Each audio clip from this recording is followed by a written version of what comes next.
Hello guys, welcome to my channel Miss Recap. Today I am going to explain 2016 an American techno-thriller adventure movie called Nerve. Vee Delmonico, a senior in high school residing in Staten Island, is an avid internet user who receives a Facebook notification from her crush JP. In the notification, JP tags her in a photo that she took. Shortly after, Vee receives a Skype chat invitation from her friend Sydney, who introduces her to a new game called Nerv. The game, which will only last for the next 24 hours, involves two types of participants, watchers and players. The players are given dares to perform, and they are rewarded with money, while the watchers pay to observe everything happening. Sid is a player in the game and urges Vee to join her, but Vee initially declines. Vee is eager to attend college, but she is apprehensive about leaving her mother, Nancy, behind on her own. The loss of Vee's brother still haunts both of them, and it's been a challenging experience for them to cope with. At school, Vee works as a photographer for the yearbook, and most of her photos feature JP. Later, she meets up with her friends Tommy, Liv, and Wes to attend a pep rally. Sid hands Liv her phone to record her dare, which involves Liv joining her cheerleading squad and exposing herself to the entire school. Liv successfully completes her dare as a player in the game Nerv. After the pep rally, the gang goes out to eat and Sid persists in persuading Vee to join Nerv. Despite Vee's reluctance to take risks, Sid is determined to get her to participate in the game. While at the restaurant, they spot JP sitting with his friends and Sid approaches him on Vee's behalf. Unfortunately, JP rejects the idea of going out with Vee, which leaves her feeling upset and embarrassed. She leaves the restaurant and returns home.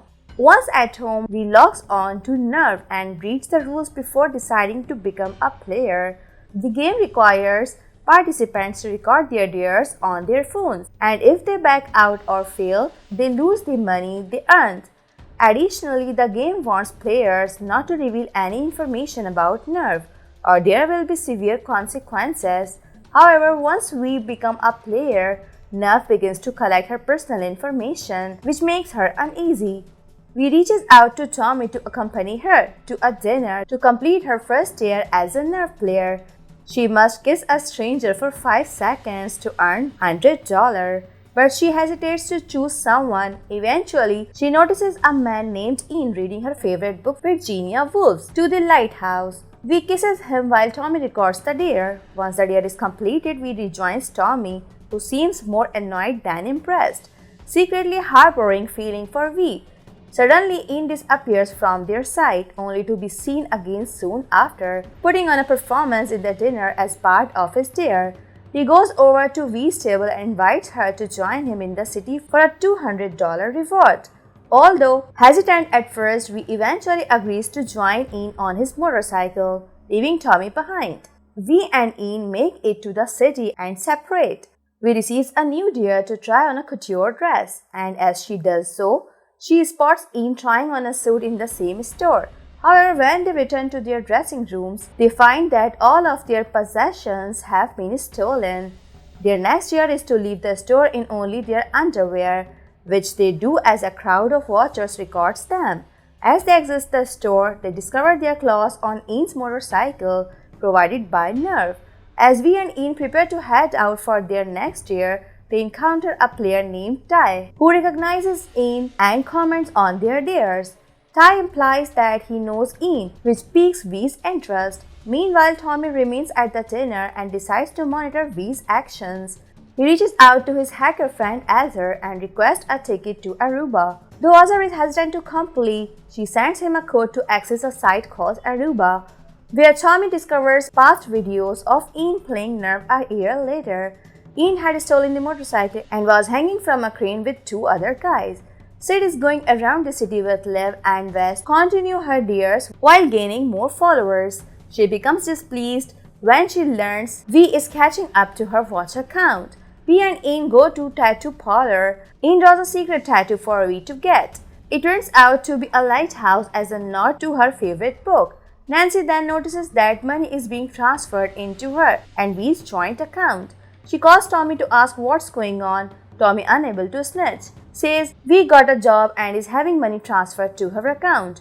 Vee and Ian then take a Ferris wheel ride. Sid and her pals observe from a house gathering. Vee discusses joining Nerv to counter Sid's criticism, alleging that Sid paints Vee as insecure when it's really Sid who has those issues.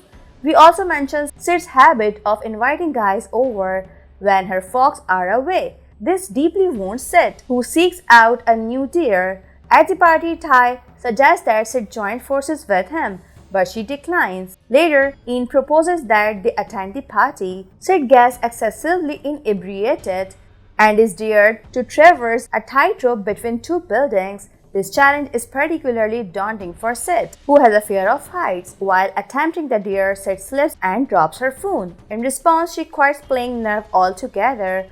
Vee and Ian make an appearance at the gathering. Sid seizes the opportunity to confront Vee about her remarks, sparking a massive argument that leaves Sid feeling embarrassed.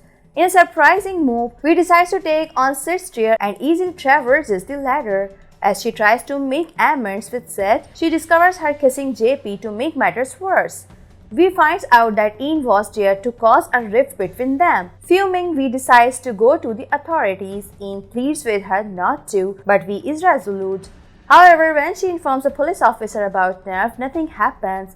To add to her troubles, Nancy informs Vee that all their money has vanished. Feeling alone, Vee encounters Ty, who informs her that he must win the game, and he knocks her out. Vee awakens in a cargo container with no talking painted on the walls. A screen flickers on with a robotic voice telling Vee that due to her betrayal, Nerv now has complete control over her life, loved ones, and future. Her only means of escape is to emerge victorious from the game. She exits the container and is directed to board a ferry. Along the way, she encounters Ian, who informs her that, like him, she is now a captive of the game for Ian. It began a year earlier when he, Ty, and a third person named Robbie were challenged to hang from a crane. Robbie fell to his death and Ian and Ty went to the authorities, but Nerv destroyed their lives and stripped Ian of his money and his father's job. Ian pledges to complete a dare that would propel him past Ty, so that he and Vee can advance to the finals. Other with the loaded gun, they both refuse to do it, and the game's computer voice threatens to ruin their lives if they don't complete the dare. Vee then points the gun at herself, ready to take the bullet, but Ian grabs the gun and shoots it into the air, revealing that he had removed the bullets earlier. The Watchers cheers for them and Nerv is shut down by Azar's hacking. Vee and Ian embrace and Tommy and Sid share a kiss. The group leaves the arena, ready to move on with their lives. Ian urges Vee to shoot him to secure the win, and she declines. Ty emerges and offers to shoot one of them, and the audience cheers him on. Vee makes the decision to take the shot instead of Ian. With everyone watching and recording, she speaks out against the crowd's desire to witness a death for their entertainment. Nerv responds by putting Vee's fate to a vote, and the majority vote in favor of her being shot. Ty pulls the trigger and Vee collapses into Ian's arm. Suddenly, the name of all the Watchers are revealed, and they are informed that they are complicit in murder, with the option to log out. Everyone does, allowing Azhar to hack Nerv's server and shut it down permanently. Vee then reveals that she is still alive and that she had coordinated the whole thing with Ty's help, where the gun had a blank bullet. The situation returns to its initial state, and Azhar ensures that Vee and Nancy's money is restored. Vee and Ian choose to embark on a romantic relationship. As a new day dawns, they share a kiss.